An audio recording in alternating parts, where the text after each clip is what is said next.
be a little bit more into it because we're coming off of that start. Whew. You're locked in to the Jerusalem Hub audio experience. What's up, guys? It's episode 5 of the Jerusalem Hub audio experience. I'm Shalom Makowitz, COO and co-founder of Jerusalem Hub. Yaron Pact, CFO and co-founder. Aaron Melowitz, co-founder, CTO, and CMO. The point of this podcast is for us to show you what it's like to build a business and try to give you tips and help you get your feet off your ground. Just a quick, before we even get started, Mazel Tov to the Philadelphia Eagles fans out there for winning the Super Bowl. Yeah, it's been Nick a long time Foles. coming. If there's anything we can learn from that kind of experience, from that is the fact that you work your ass off in order to get to the top, and eventually you will make it, no matter how long it takes. Yeah, that's cool. Do you remember what you said last week What did I say last week? about Tom Brady? Timmy B? What did I say? Remind me. You said that I think that he worked really hard and he got into the Super Bowl again, and let's see what happens. Maybe. I remember I wrote something about it. Oh no, you wrote a blog about it. Yeah, it was a cool blog. Yeah. You wrote that day of the Super Bowl, and then Yeah, it was pretty cool. Hopefully we'll post it and you guys can get to read it. I'm not going to spoil it for you because it was amazing. Sorry about that preempt. It's okay, no worries. Let's get down to business. We finally went to the Ourcrowd Summit. The Ourcrowd Summit! Before we even go into that, I want to say that, first of all, it was really cool to finally be a part of like a real business conference. There was like flashing lights and music, and It was insane. It was really cool, and I'm looking forward to the next time we get to go to that and other conferences. Events. What do you guys think about the event in itself? Yeah, I mean, first of all, we're at this event, and I'm just sitting there thinking, this is our event next year. That's what's going to be happening. That's what I was thinking the same thing, I know. too. Oh my gosh. You gotta but shoot for the moon. Yeah, it was big, though. I mean, we met so many people, and the experience itself was just insane. There was like, I think I read a statistic that said there was 10,000 people there. I don't know if that's true. Yeah, that's what they claimed to be. Yeah, Not including the people that didn't register and showed up at the end. The point is, a lot of people, a lot of startups, a lot of investors. I mean, unlike some of the other events we've been to, this was international. People flew in literally from all over. We met people from Russia, we met people from London, we met people from Bangkok. China. Yeah, Bangkok, Taiwan, everywhere. It was pretty intense. Yeah, it was insane.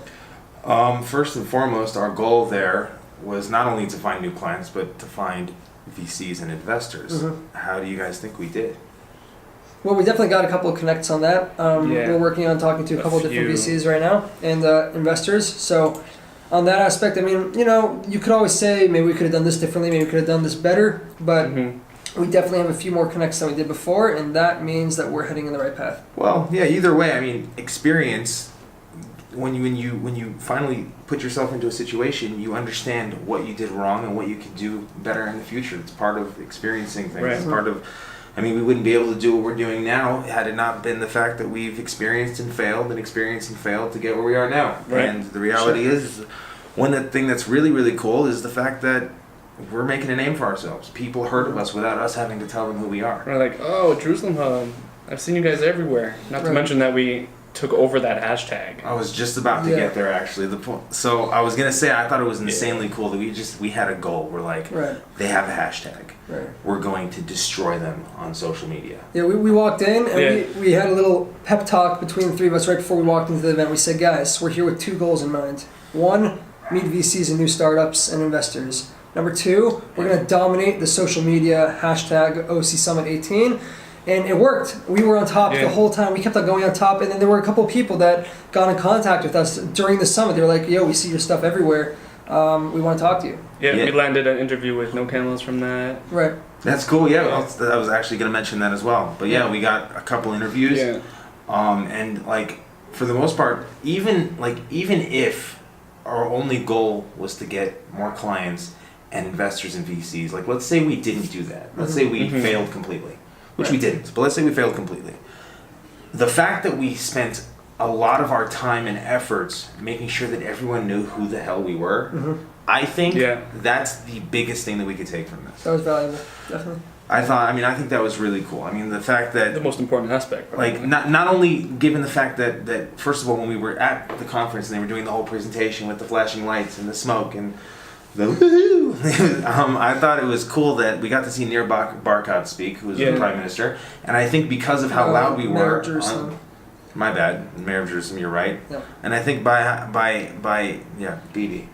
I got it. I know my stuff. And I think the fact that we were so loud on social media, you know, I thought it was cool that he actually liked one of our tweets. No, it was an Instagram post. It was an Instagram post. Yeah. Right. Yeah, I mean, I think that has a lot to do with the fact that he did that, because if we hadn't have made a lot of noise, he'd be like, oh, well, look at these guys. Right. I agree. That's the way to do it. Again, you know, it was cool to know till when you go walk up to people, it was cool to find out that like these people like already knew who we were. Mm-hmm. They're like, oh, you're Jerusalem now. That's really cool. And that It happened. was solid. And happened a number of times. yeah, it was very cool. Aaron, we spoke to a VR guy.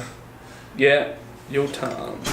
Tell us about that. So he's starting a VR company that basically turns stores into like a VR store, and anyone could build it kind of like Wix style.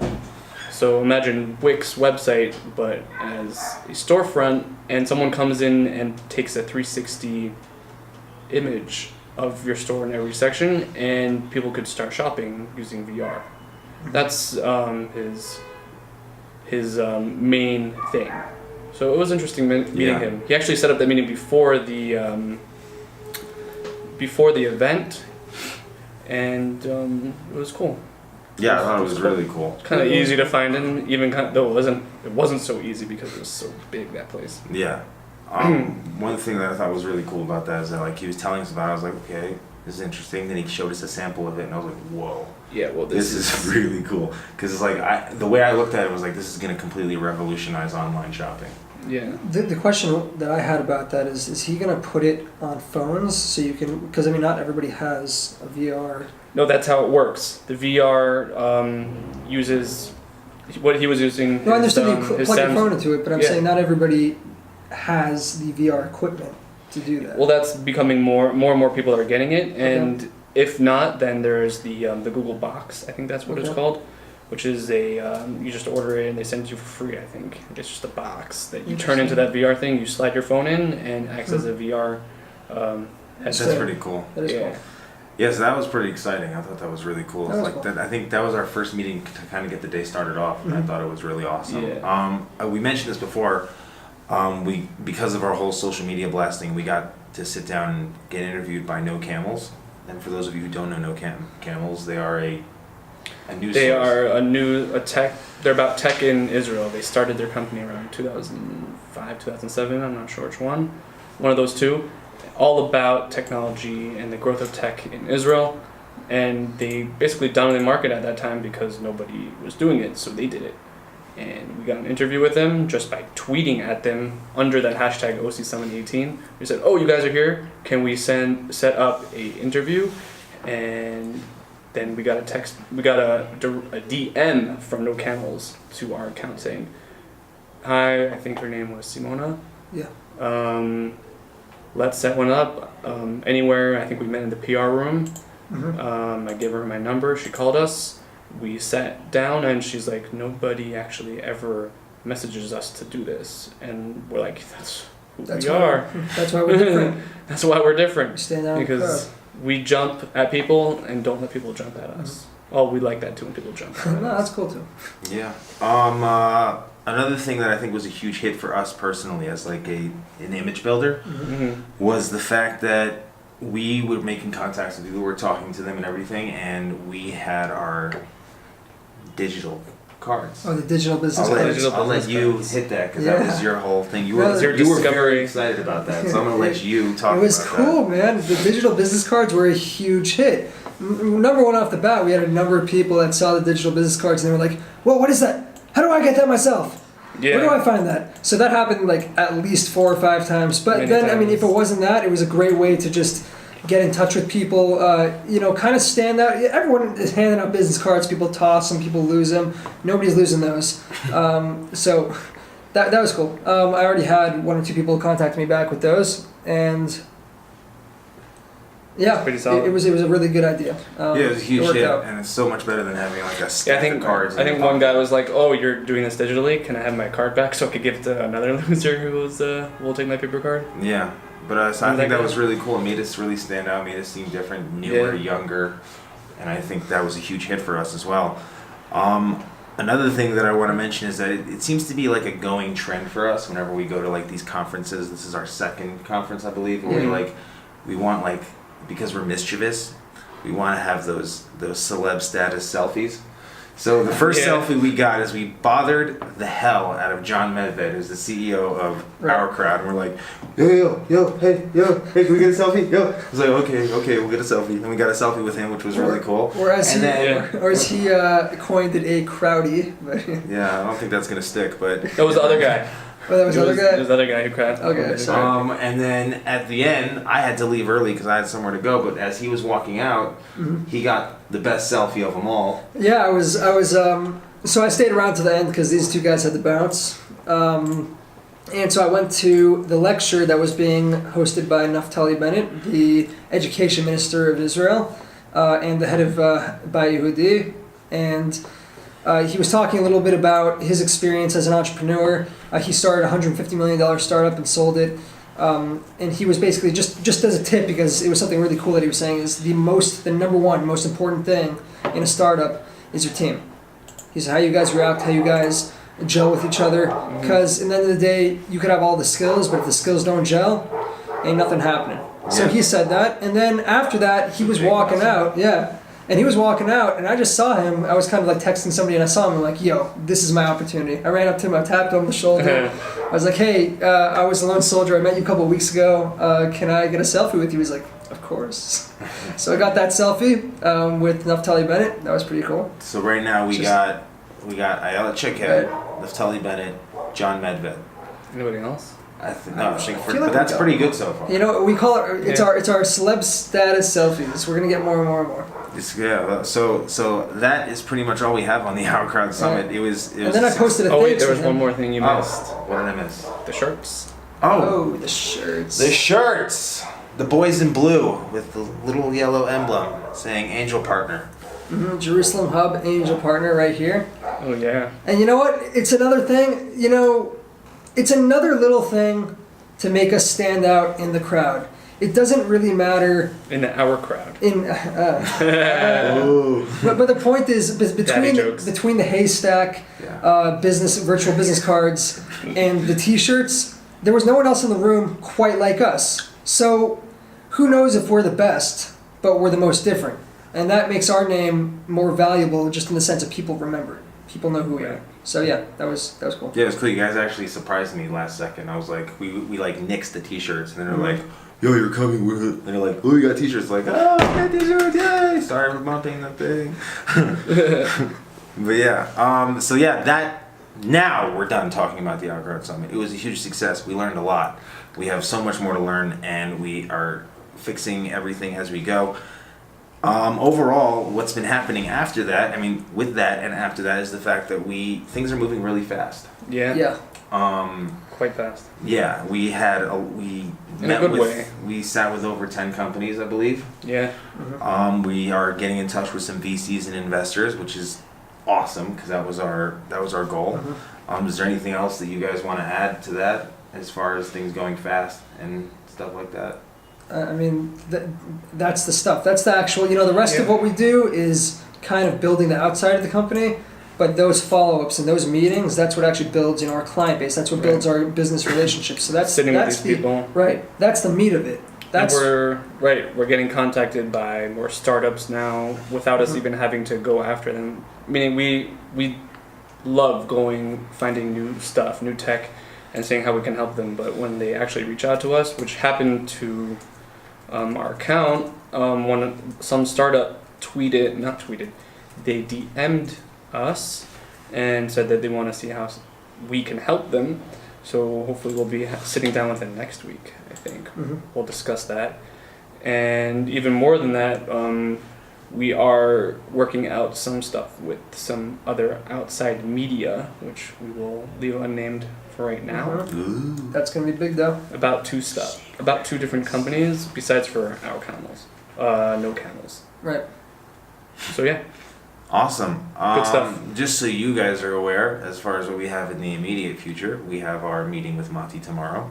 Which, if you would like to would you like to remind them how important Mati is and what we're doing? Yeah, so I mentioned this last time, but just as a refresher, Mati is like a small business administration, a small business association here in Israel that helps small businesses and startups get themselves off the ground. So we're talking to them about two things, about really solidifying our business plan and also incorporating, which is something that we've been talking about. We're not exactly sure if we should get into that now, but we're at the point here where it's time to make that next step forward. So that's one of the things that we're discussing tomorrow at this meeting.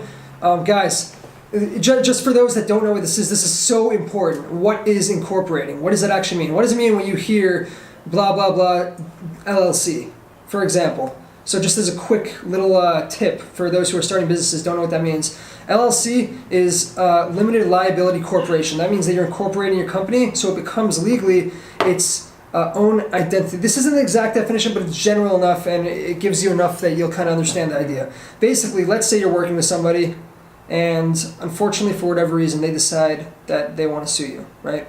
Unfortunately, it happens, you know? So when you incorporate as an LLC, your business gets identified as a separate entity from yourself, meaning from you, the human being. So legally, if somebody were to sue you, they can only go after the company's bank account and not yours. On top of that, there's also like certain tax issues that are associated with that in order to be a proper business in the United States, probably in Israel and all over the world. And it kind of gives, it's like the next level of authenticness of like legitness. It's not the best word, but it's like before you were a company, but now you're incorporated, you're in all the systems, you're for real. So that's what we're going into next, and that's just something that you guys should know about. If you're starting a company, look in the incorporation. That is crucial. Yeah, that's my word on that. Yeah, companies will be doing business with you and not you personally. Right. Like the startups will be working with Jerusalem Hub and not with Shalom or Yaron or myself. Right. Very good description. Yeah. Thank you. You're welcome. Another thing that's happening this week is this is actually kind of cool. Now, I just thought about it now. There was a guy who came to our first event. I forget his name. I apologize for that. And he was like, he on his own volition was doing networking for us. There was this girl who's like had an idea, had some investors possibly and everything, and she just like grabbed her and brought her to us, and she spoke to me. Right. And like we have a meeting this Thursday with this girl who has this business idea, and it's just a cool way of how we got that client, just based on the fact that we're making a loud noise, people believe in what we're doing, people like us, we're and they're just helping us help them, and it's like a cycle. A note on we're that. somewhat fun. Yeah, well, there's that too. But a note on that actually, which is something interesting. A lot of people that I've been meeting that hear about Jerusalem Hub or talk about it, they don't necessarily know a whole lot about what we do. We're trying to educate them. We're trying to get our names out there more. We're trying to let people know exactly what we're up to. But they're all really excited about our vision. They're all really excited about what they want, about what we do. And a lot of them are coming like, hey, I want to contribute in some way, shape, or form. Some people are running after us like, hey, I love your guys' vision. I want to get involved. How do I get involved? I literally had a guy last week sit down with me, and told me about his background. He's like, listen, if there's any way I can get involved, I want to. I love what you guys are doing.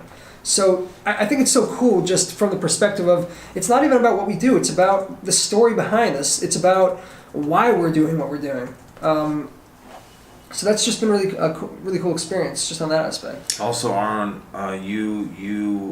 someone messaged you on Instagram about another meeting that we're going to be having. Right, I mentioned that before. Oh, you did? Talked about it, yeah. Oh, okay. But what I wanted to add to what Yaron just said was not just our story, but something in addition to what happened in the Ourcrowd event. We kind of really defined what we're all about. Right. And that's what it says on our shirts, the angel partners.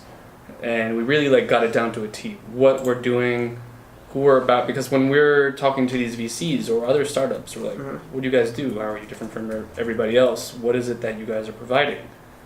Right. And we came up with angel partners, which is something that we've been talking about, but for a while, but didn't really put it into Right. How do you define it in paragraph. 1 or 2 sentences that somebody asks you? You could just say it like that. So just on the most general sense, An angel partner is when startups get started, they get going, and then they hit a wall at some point.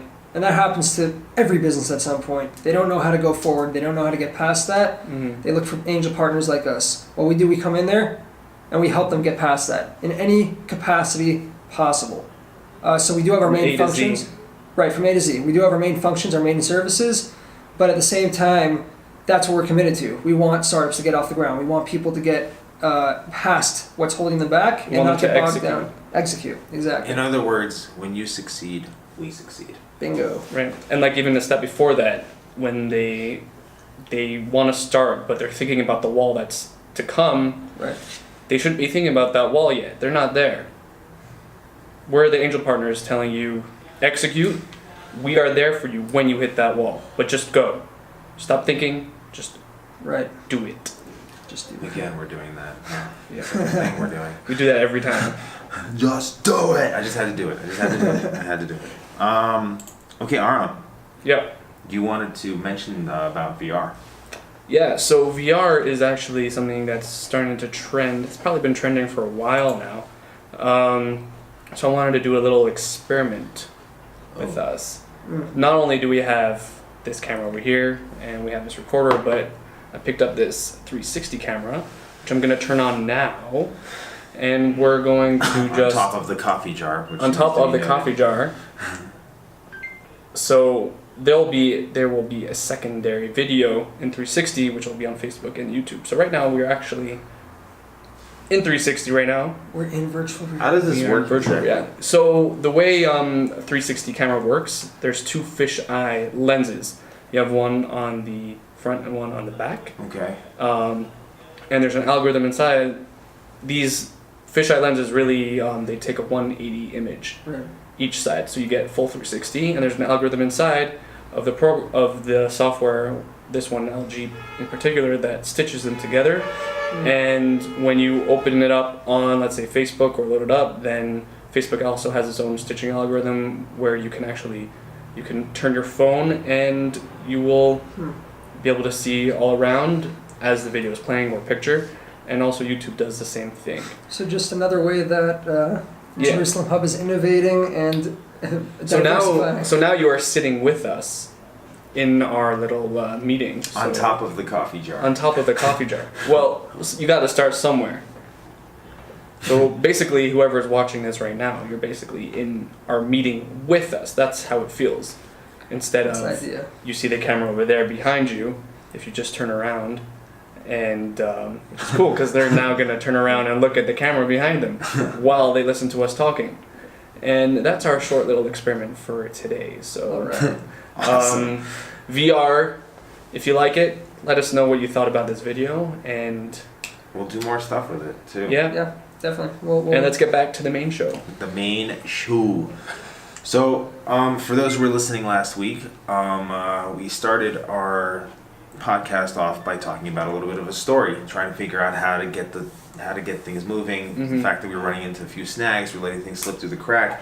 And we implemented this new concept of system of accountability. Right. We're just here to report on the results in that.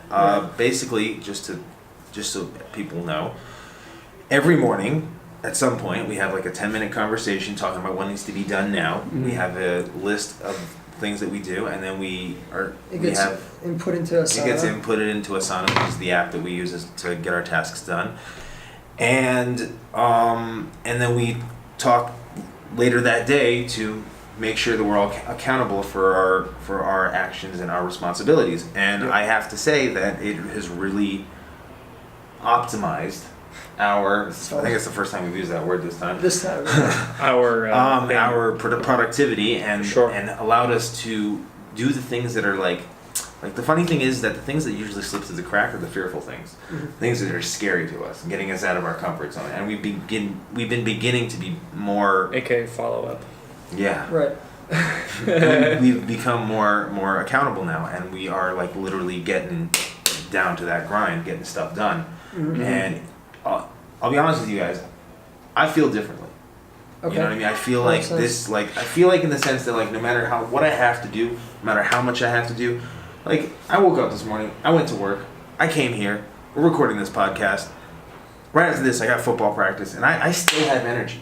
You know what I mean? Yeah. After that, I'm gonna keep cracking, but after that, I'm gonna sit down and I'm gonna do more work until I'm like ready to go to sleep, and like until you're on the floor. The fact that people are relying on me and I'm relying on other people, and that this core as a team is kind of coming together, it just ensures the fact that things are moving and things are becoming an actuality. It's funny because as soon as we started this, I mean, I think in a lot of ways this week has been a little slower in certain aspects. So thus far, I know like tomorrow's Mati, so things are going to speed up again. But it's only Tuesday. That's true. It is only Tuesday. So maybe I take that back. Feels like Thursday. But it does. It really does. But the point is that by having that system of accountability in place, the things that fell through the cracks before, they don't fall through the cracks as much anymore. I mean, it's not a perfect system, but we're working on it.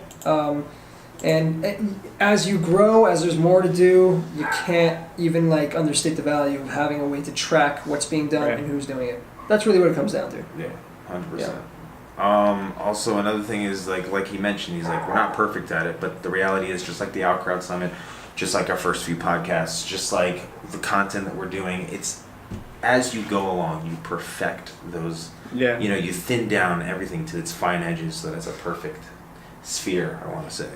Right. Because that's just the word that until it pops into starts my branching head. out. There's something interesting that I can add to that. I was looking at a tree that didn't have leaves. It was Saturday night, and I was thinking, like, all the branches, there was like thousands of them probably. All the branches, they're all different and facing different ways and going different directions, but they all have the same root. They all have the same base to it, meaning that at some point we're going to be branching out. We're going to have our own little things. We're going to have people under us doing their own little things, but they're going to have that same root that we are going for. The accountability, the thought process of we're an angel partner. What I'm doing now, changing the coffee in the coffee maker, is because we're angel partners and we want the people to have fresh coffee every morning. It's like right. It's on a bigger picture. It's the culture. And just a little interesting fact. I was working at this window sales company in Colorado about a year and a half ago, and they showed us what was cool about this company is they had this thought process of growth. They're like, listen, we have statistics to show that companies that have a growth mindset are far more successful down the road. And I think, I don't want to quote it because I don't remember 100%, but if I remember correctly, they had a... it can be your quote now. Oh, sure, it's my quote now. Guys, quote, your own pact. Boom. No, I'm joking.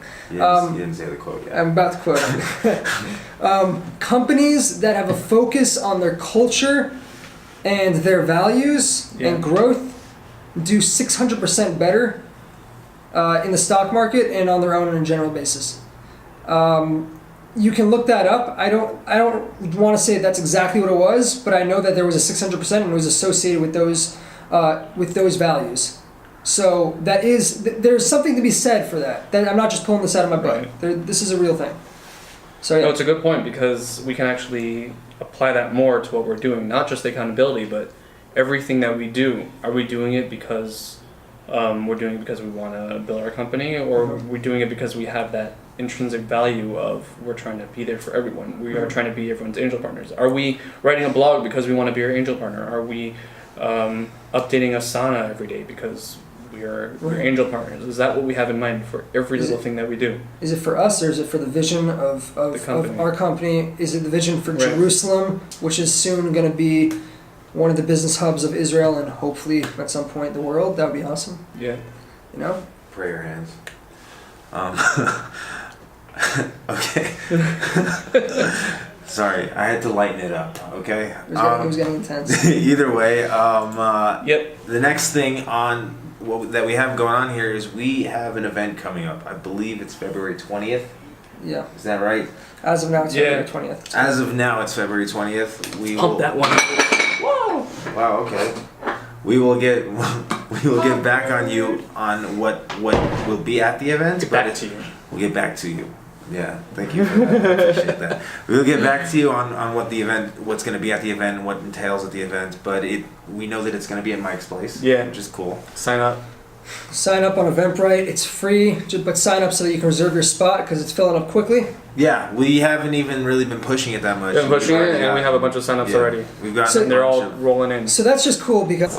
Keep going. So, Shut up. okay, so when it comes to results, right? When it comes specifically to business and results, everyone wants to see results. So one big result that we've seen to prove that we've been, to ourselves and to you guys and to everyone that's involved at Jerusalem Hub, the first event we put up, we had to just push that out everywhere. We had to push out so much media content about the event, and it gained a lot of traction. It really did, but it took a lot of work. This time, we just put it up. What was it? Yesterday or the day before? About 2 days. 2 days ago. Yeah. And we already have, I think, 50 people that have responded and like 10 people that have signed up. So the fact is that just the fruits of that, now it's kind of automating itself. People Yeah. already know about it. People were We really already excited. have that buzz. Yeah, they were already excited about Jerusalem Hub. They were all asking when's the next event. The next event's up now. They're excited about it. They want to get involved. So Mm-hmm. I mean, we have, you want to call it social proof. Basically, we know that people like what we're doing. We know that people like what we're up to, and they want to get more involved. So they're coming to our next event. So guys, sign up. Sign up. Alrighty then. Yeah. Yeah, that's all we have on the event. And even though he's saying that we are going to push it, I don't know if you mentioned. No, we're Yeah, definitely gonna push We're definitely going to push it. it. I'm just saying it was cool how. No, we got this 100%. much The only traction. reason why I'm saying that is Yeah. for people to understand Oh, that sure. don't, even if you think that you've made it a certain point, don't let up. Keep the same momentum that you had in the past. Like I say when I'm playing football with my teammates, I tell them, I said, play every down like it's 4th and inches, like you have everything to lose. Even if you have everything, you still can lose everything. So you Right. gotta just keep pushing it the same way you would if you had nothing. The next thing we're gonna go on is we're going to talk about, seeing as how we had the Ourcrowd event and our main goal was to get in contact with VCs and investors as well as other clients, but I'm mainly speaking about VCs and investors.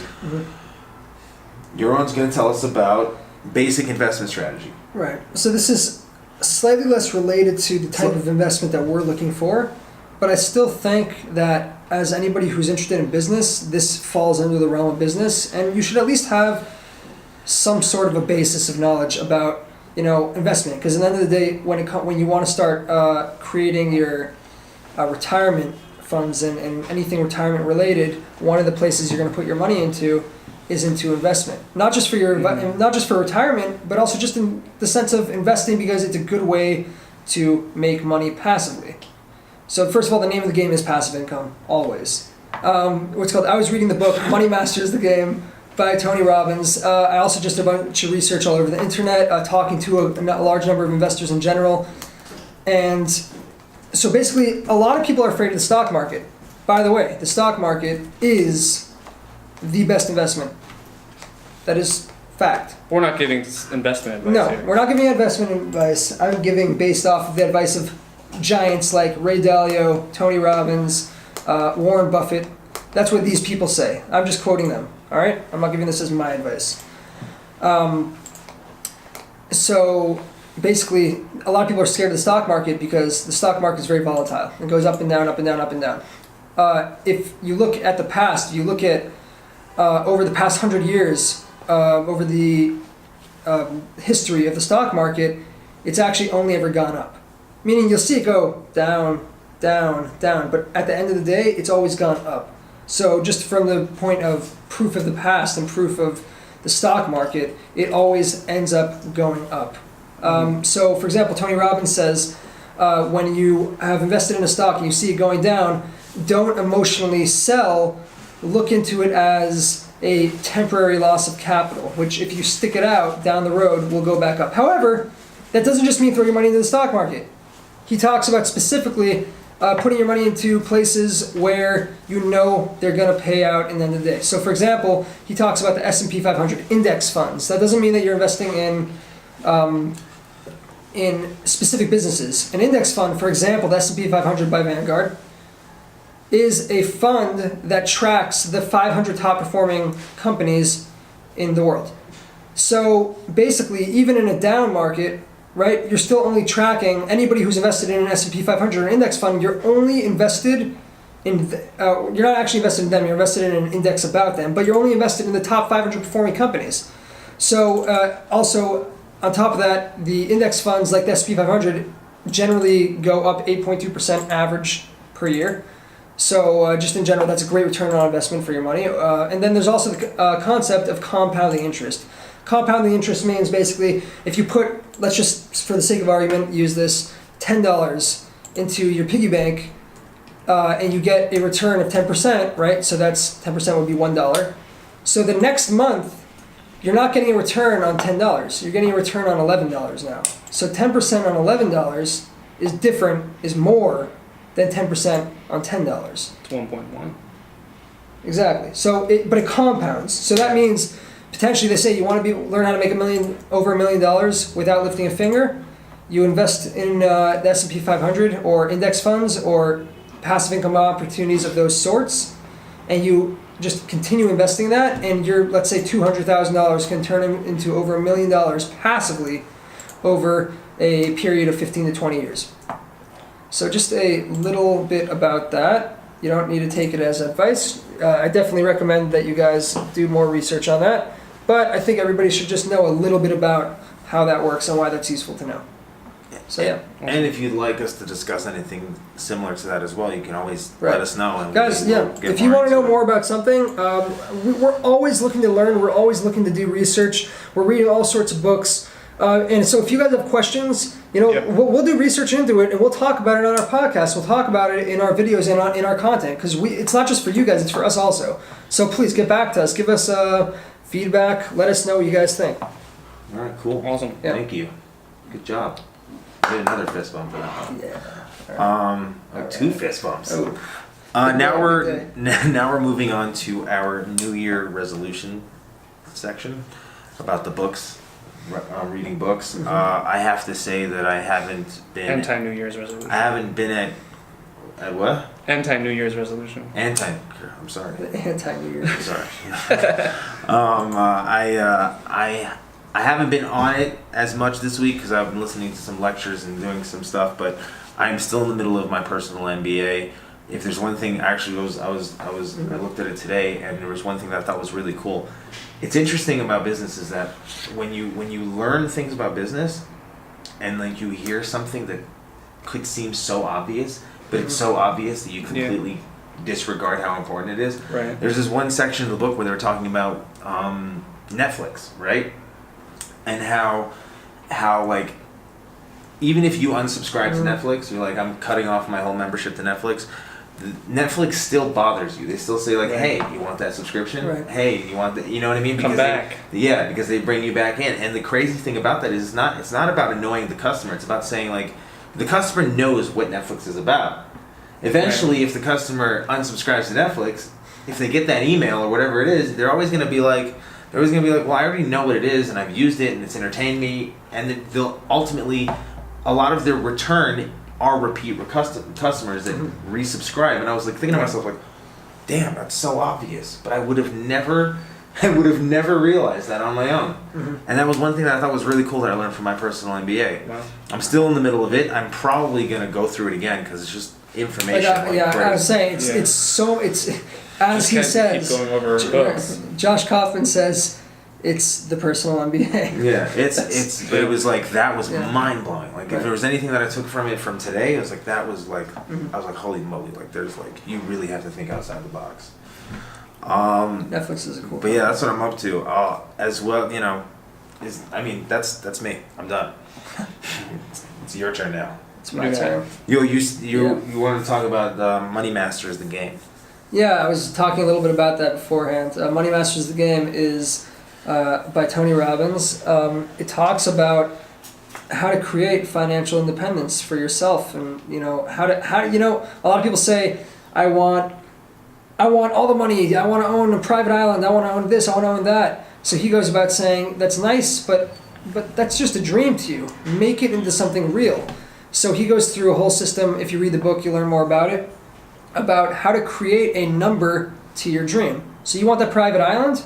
Boom. Find out how much that private island costs. Put a number on that. One of the interesting things is he brought up a whole thing about how people who have like these big price tag dreams, they think that it's going to cost them $100 million to own a helicopter and live your dream lifestyle, whatever it is. But he actually shows us in the book how the price tag for your dream lifestyle could be far, far less than what you expect it is, and far more realistic, which is incredibly valuable. And then on top of that, he talks about investment strategies, investment opportunities, and different ways to go about that. Basically, like I said, how to invest to create the lifestyle that you want and have financial freedom. So yeah, super cool book. Check it out. That's interesting. I just want to add a little point to that.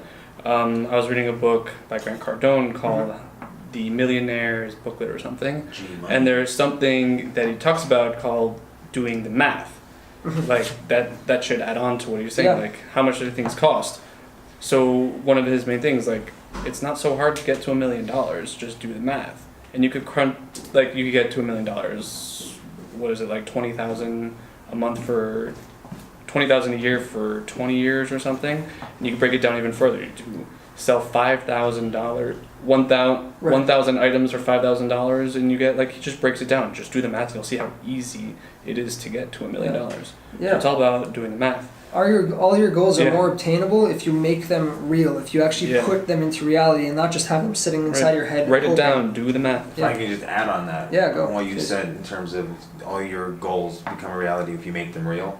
Yeah. What do you think this podcast is? This is our real. Sure, Real. We're making it real. Making it real. Anyway, what I finished, we're talking about books, right? Yeah. So what I finished I was gonna say. listening to, reading, I usually have like 2 hours of travel, so I just listen to books then. Sapiens, really interesting, all about the history of mankind and where they are now. And it's really interesting because he puts into perspective where they were and what we're up to now, and it's really no different. Like, we're all chasing after the same things: food, money, sex, I guess. But yeah. But the really interesting thing that he added in the end is, like, what is it that we're really after? What do we want to want? That's how he left out the book. What do we want to want? And it's the more you think about it, the scarier that question is. It's a profound question. Do we really know what we want to live? What are we doing here? Why are we sitting here and doing this? What do we want from this? How many people actually come to think about that? And it could make a huge difference in your actual approach in life. Like, what do I want to want here? Like, why am I building this startup, this huge high-tech startup that's making other people's lives convenient?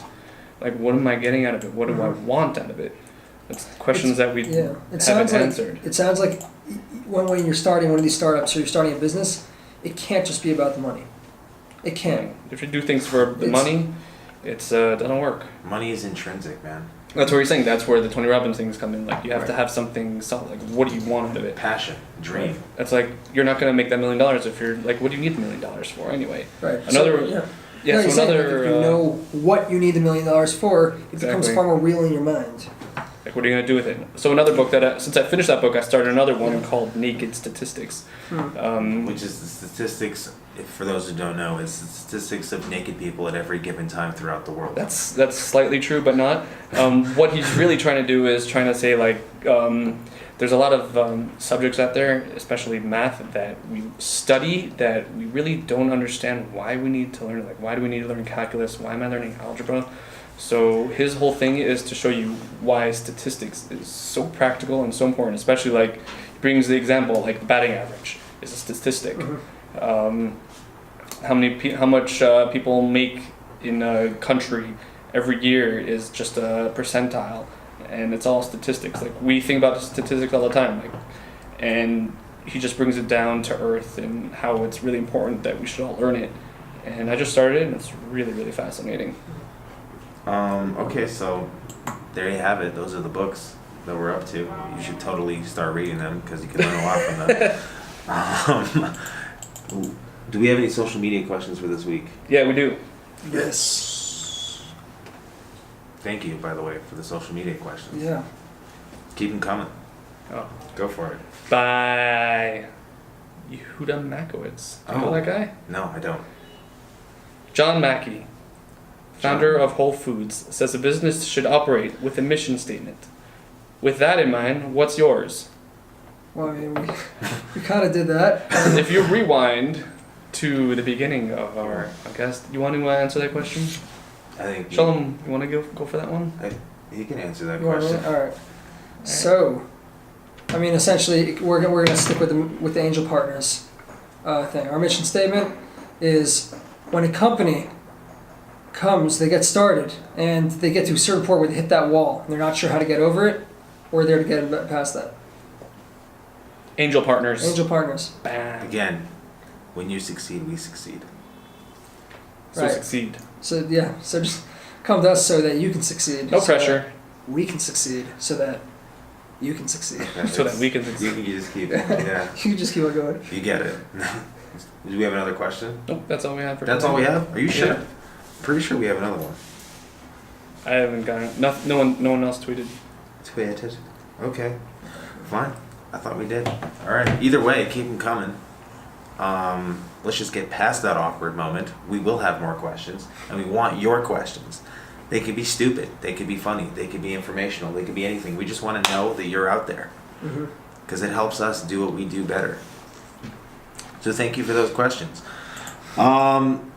This moves on to my favorite part, motivation. We came up with a quote. You got one. I have a couple quotes. Oh, like on the fly, you pick that one out. Yeah, we can throw them out. One quote is, "Never let fear be the reason that you don't take the opportunity." Yeah. Elaborate on that. Yeah. So I mean, I have that one saved on my phone. I look at that all the time. Never let fear be the reason why you don't take an opportunity. I mean, sometimes opportunities just aren't good. Just aren't good ideas. Sometimes an opportunity comes up and it just doesn't fit to your lifestyle, the way you're living right now, or maybe it's just not a good idea for any number of reasons.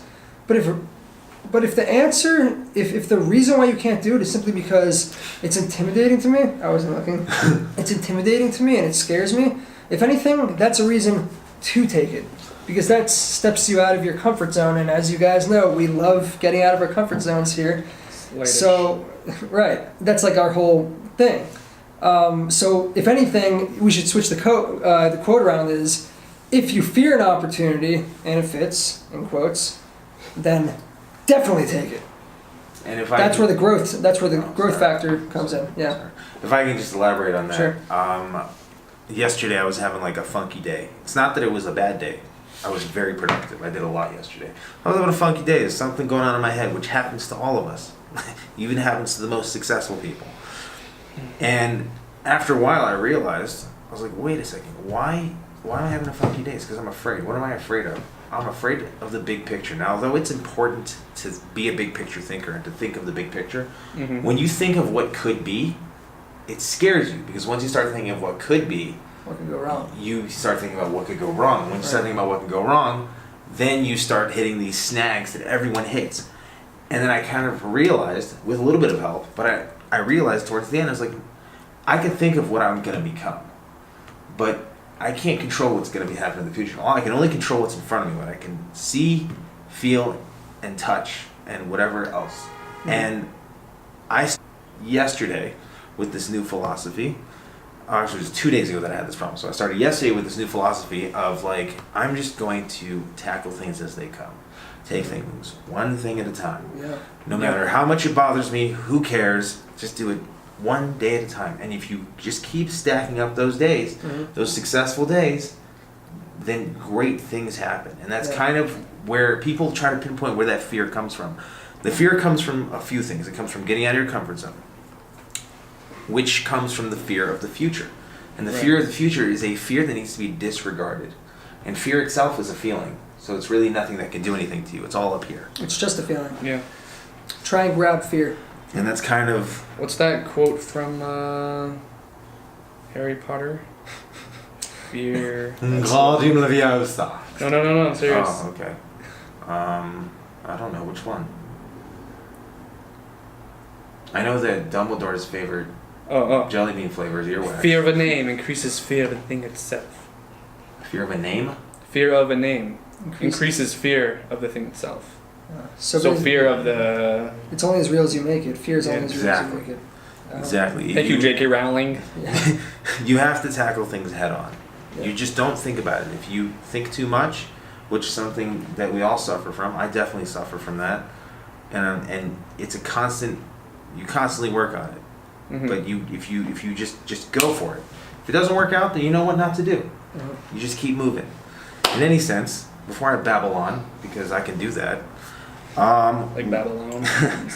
We have a challenge for you. This time. Yeah, our challenge last time was for you to get out of your comfort zone. Again, that's like the thing. Hashtag kill comfort. Right. Hashtag That's our kill thing comfort. right now. Make an Instagram story. Make a Facebook story. Tweet. Anything. You tag us, we will shout you out. Now, someone here does deserve a shout out. That is Reginald Cumberbatch, his Instagram handle is just look up Reginald Cumberbatch. He's a beast. He's got a really dank beard.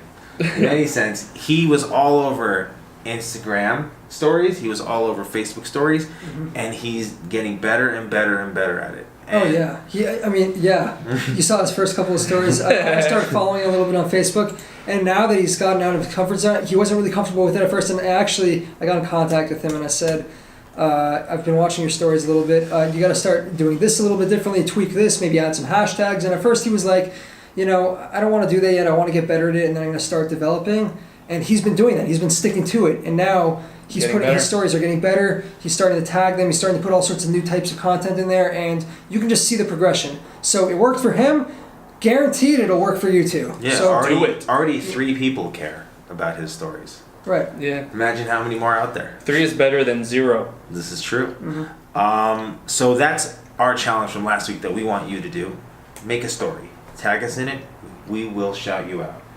And our other challenge, which kind of goes along the same lines, is that we, amongst ourselves, have done this killing the comfort zone. Hashtag kill comfort. So use our hashtag kill comfort. That's my attempt of a hashtag. And send us a video or a picture of you doing something that scares the hell out of you. Or even a note. Yeah. Just something. Nothing stupid. Like if you jump off a building, we're not gonna, don't do that. That's stupid. Or a video of you like talking to a girl for the first time. That works. You know what? can do That's that actually definitely works. Yeah. Because that starts, gets the ball rolling in so many different areas. But with the building thing, yeah. So use our hashtag kill comfort. Hashtag magic. Make yourself some stories. Do the whole shebang-a-dang. Tag Jerusalem Shebang-a-dang. Hub. Do you guys have anything else to add? I think we're good. We are good. This concludes episode 5 of the Jerusalem Hub podcast. Oh, audio experience. Screwed that up. It's all good. Right. Like, share, and subscribe. To all of us. And with that being said, you can do the thing with your hand now. The thing with my hand. Everyone loves that. With that, we end.